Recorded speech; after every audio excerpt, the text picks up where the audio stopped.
coração e o coração de todos que vão ouvir. Ave Maria, cheia de graça, o Senhor é convosco. Bendita sois vós entre as mulheres, bendito é o fruto do vosso ventre, Jesus.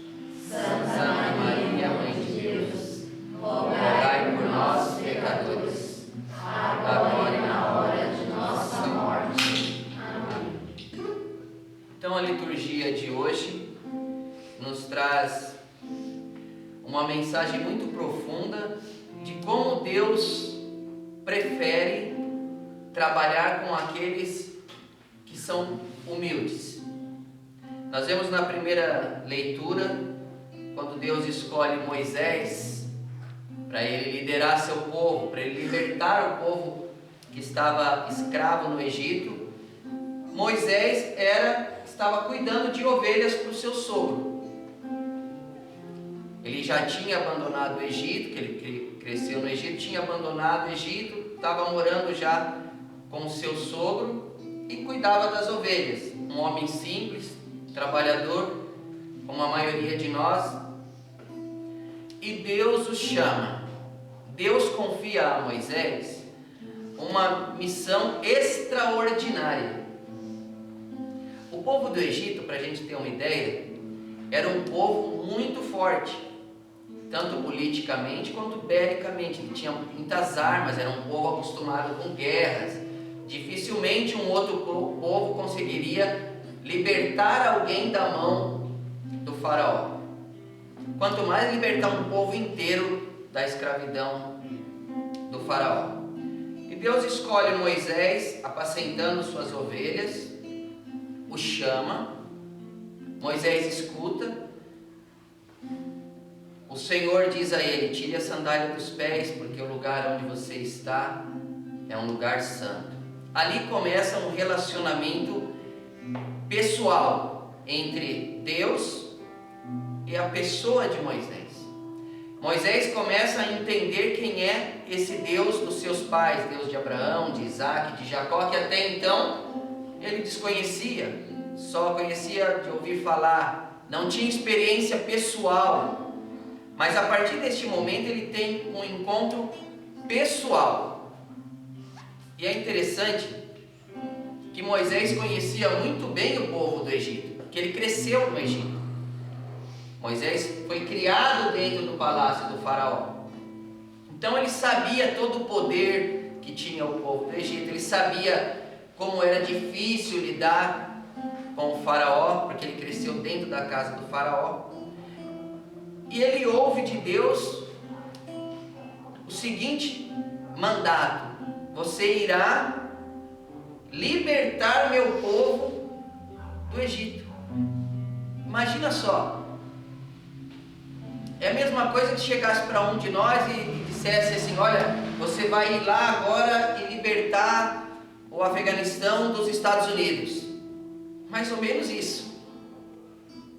A potência do Egito na época era equivalente ao que hoje tem os americanos, os russos. Era uma potência mundial. E para um homem simples, Deus dá a missão de libertar o povo de Israel das mãos do faraó. Moisés se vê pequeno diante dessa situação. E isso agrada o coração de Deus. Ele diz: quem sou eu para ir ao faraó e fazer os filhos de Israel sair do Egito? Quem sou eu? Moisés se abaixa diante do poder de Deus. Não desobedece, nem questiona. Ele só se abaixa, reconhecendo que é pequeno diante de tamanha missão. E Deus diz a ele: eu estarei contigo. Eu estarei contigo. E isso basta para Moisés ir até aquele povo. Só a promessa de que Deus estaria com ele foi suficiente para ele enfrentar uma empreitada deste tamanho. Imagina só, enfrentar um exército inteiro apenas com uma promessa de que Deus estava com ele. Existe nessa narração dessa passagem do Evangelho também uma sarça que se queima, mas não se consome. Ou seja, um arbusto, uma pequena árvore, que chama a atenção de Moisés, porque ela pega fogo, mas Moisés, reparando nela, ela não se consome. Quando a gente olha alguma árvore pegando fogo, a gente vê que ela vai se consumindo, ela vai acabando. Suas folhas vão caindo, seus galhos vão derretendo, vão ficando pretos e caindo, virando cinza. Moisés percebe que aquela árvore não se consome. Deus já mostrava aí para Moisés o seu amor, a sua fidelidade, a sua aliança, que é um fogo que queima e que não acaba, que vem sobre o seu escolhido e que não tem fim, não o derrete, não acaba com ele, pelo contrário, o revigora cada vez mais. E nós sabemos que o resto dessa história, Moisés vai e Deus vai à frente, e depois que tem as 10 pragas do Egito e toda aquela coisa, por fim o povo de Israel é libertado do Egito pela força de Deus, mas não sem o sim de Moisés, não sem o sim dele.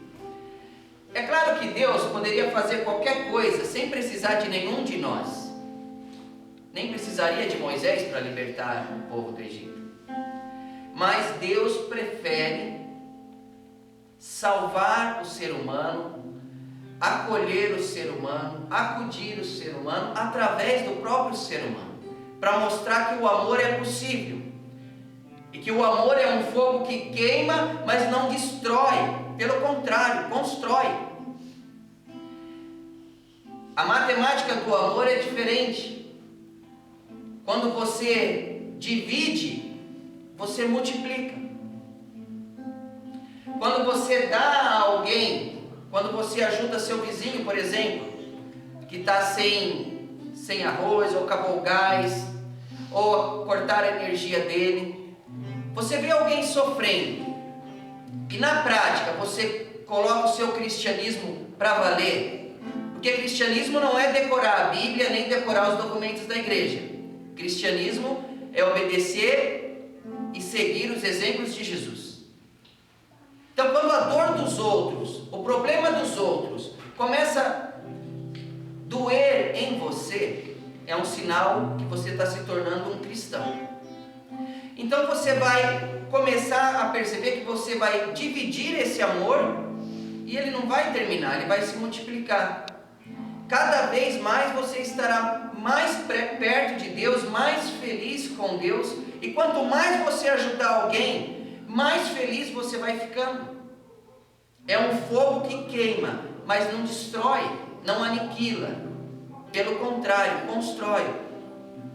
E no Evangelho de hoje, o Senhor Jesus ainda diz assim ao Pai, e é muito interessante essa passagem, porque Jesus, sendo ele o Messias, o Filho de Deus, ele poderia se apresentar na forma humana como se apresenta um rei de maior glória desse mundo.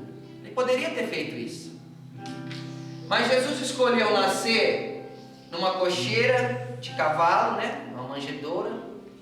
Jesus escolheu crescer numa família pobre, tinha um pai carpinteiro, ajudava seu pai até os 30 anos de idade. Jesus trabalhou com seu pai na carpintaria. Jesus fazia móveis de madeira, trabalhava como todos nós. Jesus não quis a vida fácil, não quis. Ele não quis a vida do egoísmo, ele quis partilhar nossas dores, quis partilhar nossas preocupações, quis ter calo nas mãos. Ele quis de fato ser um de nós.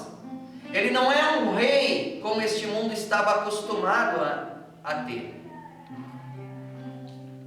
Os judeus mesmo, que eram aqueles que dominavam a religião na época de Jesus, seus sumos sacerdotes, seus líderes religiosos, Eram homens cheios de honra, cheios de glória, cheios de pompa, passava por todo lugar e todo mundo aplaudia, e Jesus não, Jesus era um homem humilde. E Jesus, que nasceu numa manjedoura, nasceu numa cocheira, viveu como qualquer um trabalhador, morreu pregado numa cruz, nu numa cruz, morreu como o mais pobre entre todos os pobres, nasceu, viveu e morreu entre os pobres. Este mesmo Jesus diz no Evangelho de hoje, ele no meio da multidão que o ouvia, e com certeza Jesus andava, como diz os evangelhos, no meio dos leprosos. Vocês sabiam que naquela época os leprosos tinham que andar com um sininho aqui? Por quê? Quando ele andava, aquele barulhinho do sino, quando o sino tocava, todas as pessoas em volta percebiam que lá vinha um leproso. Então eles fugiam, porque a lepra, eles tinham medo de pegar a lepra. Então os leprosos eram marginalizados, eram excluídos da sociedade, excluídos completamente. Existia uma aldeia chamada Betânia, onde Jesus gostava de ir descansar, na casa de Lázaro, que era leproso, de Marta e de Maria, irmãs de Lázaro. Era em Betânia onde morava uma aldeia de leprosos só. Vocês já chegaram perto de alguém com muitas feridas? Quem já chegou perto, levanta a mão.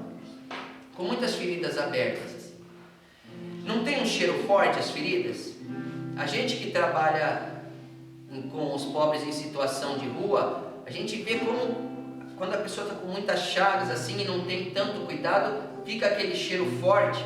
Você imagina uma vila de leprosos, onde todo mundo está em carne viva. Naquela época, onde a higiene não era como hoje, não era como hoje, mas Jesus preferia estar no meio deles. Olha como é o coração de Deus. Às vezes as pessoas colocam Deus tão distante, tão alto no céu, onde as pessoas pensam que nem podem chegar até Ele. Mas Jesus é um Deus que se abaixa, é um Deus que se preocupa com as coisas do nosso dia a dia. E Ele, nessa passagem do Evangelho, Ele olha para o céu, rodeado de leprosos, rodeado de pessoas marginalizadas, rodeado dos pobres. Jesus levanta as mãos para o céu no Evangelho de hoje e diz: eu te louvo, ó Pai, Senhor do céu e da terra, porque escondestes estas coisas aos sábios e entendidos e as revelastes aos pequeninos. Jesus está falando de si mesmo, que a revelação dele como Messias era um privilégio dos pequenos. Os pobres, os leprosos, os doentes conseguiram ver em Jesus o que os sacerdotes não viram, o que os reis não enxergaram, o que os ricos daquela época não conseguiram ver, os pobres conseguiram ver em Jesus o Filho de Deus. Por isso que Jesus diz que louva a Deus Pai por ter revelado aos pequenos essa graça maior, que é maior do que todas as outras riquezas. Conhecer Jesus é a maior de todas as riquezas, é a maior de todas. A amizade pessoal com Jesus, como aconteceu com Moisés na primeira leitura, aquele encontro que Moisés teve com Deus naquele momento, mudou a vida de Moisés completamente. O encontro que cada um de nós temos com Jesus também deve mudar nossa vida completamente, mudar mesmo, na essência. Saber que onde você estiver, em qualquer situação, seja na enfermidade, seja na dificuldade financeira, seja na dificuldade no matrimônio, seja na dificuldade na família, que em qualquer lugar que você estiver, você fechando os seus olhos, olhando para a igreja que está dentro do seu coração, a capela, como se fosse essa capela. Dentro de nós existe uma capela dessa, e Deus mora nela. Quando tudo parecer difícil, fecha os olhos, entra nessa capela, Deus estará ali. Lembra daquela passagem de Jesus, quando Jesus está no barco e começa uma ventania e todos os apóstolos preocupados, Jesus está dormindo na barca e eles começam a achar que iam morrer por causa da força do vento, a força do mar, e de repente acordam Jesus e Jesus diz a eles: vocês não têm fé? Eu não estou aqui? E ordena ao vento e à chuva e ao mar e tudo se acalma. Com Jesus dentro da capela da nossa alma, por maior que sejam as tempestades, quando a gente entrar lá nessa capela da nossa alma, onde não há distância entre nós e Deus, tudo Ele acalma. Tudo Ele acalma. Então, vamos aprender com esse evangelho de hoje, alimentar essa amizade com Deus. Alimentar no interior, porque a fé só externa, ela não tem raiz, né? Talvez a gente vê o cristão que ele é muito bom para ir em retiros, ele vai em todos os acampamentos, ele vai em todos os encontros, ele está sempre na paróquia, ele está sempre na capela, mas se ele não alimentar dentro dele uma amizade pessoal com Jesus, que o leve a mudar de atitude, ele não é feliz, ele não é realizado.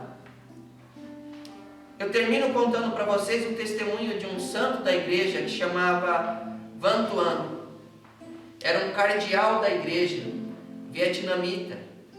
Ele morou no Vietnã e ele era um bispo, um cardeal. E ele pregava, falava de Deus para as multidões, e era acostumado com multidões. E um dia lá, porque o Vietnã é um país comunista, um dia prenderam ele, deixaram ele 13 anos preso. 9 desses 13 anos ele ficou numa solitária, sozinho, 1 metro por 1 metro. Nem deitar não dava, tinha que sentar para dormir. A única coisa que davam a ele era um pedacinho de pão e um pouquinho de vinho, todos os dias. E ele celebrava a missa ali dentro, sozinho, com o pão e vinho na mão.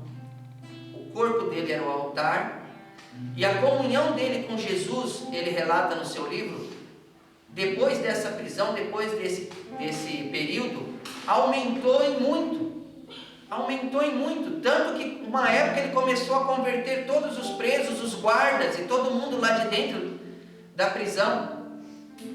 Depois foi solto, voltou ao Vaticano, faleceu, hoje é um santo da igreja, foi beatificado e está em processo de canonização. Mas ele aprendeu que na verdade tudo era entre ele e Jesus ali. E ele conta que ele nunca tinha sentido tanto amor numa celebração da missa, quando ele estava com as coisas mais belas e ele tinha acesso a tudo isso, porque ele era um cardeal. Mas ele disse que ele nunca tinha experimentado tão fortemente o amor de Deus quanto ele teve ali dentro daquela salinha de 1 por 1, com Jesus na mão, com a Eucaristia, o corpo e o sangue de Deus ali, sem fiéis, sem altar, não tinha nada, mas na capela da alma dele tinha tudo. Devemos sempre cultivar esse amor pessoal com Jesus, porque querendo ou não, sempre na vida do ser humano vai vir um momento de dor, sempre, de todos. Nenhum ser humano vai ficar livre de um momento de dificuldade, de dor. Se você não cultivar isso dentro de você, vai ser a dor e você sozinhos. Se você cultivar isso, quando a dor bater, vai estar você e Jesus diante dela. E aí, o consolo dele te dará forças para vencer qualquer momento, por mais difícil que seja, como esse do Beato Van Tuan. Louvado seja nosso Senhor Jesus Cristo. Para sempre seja louvado. Podemos ficar de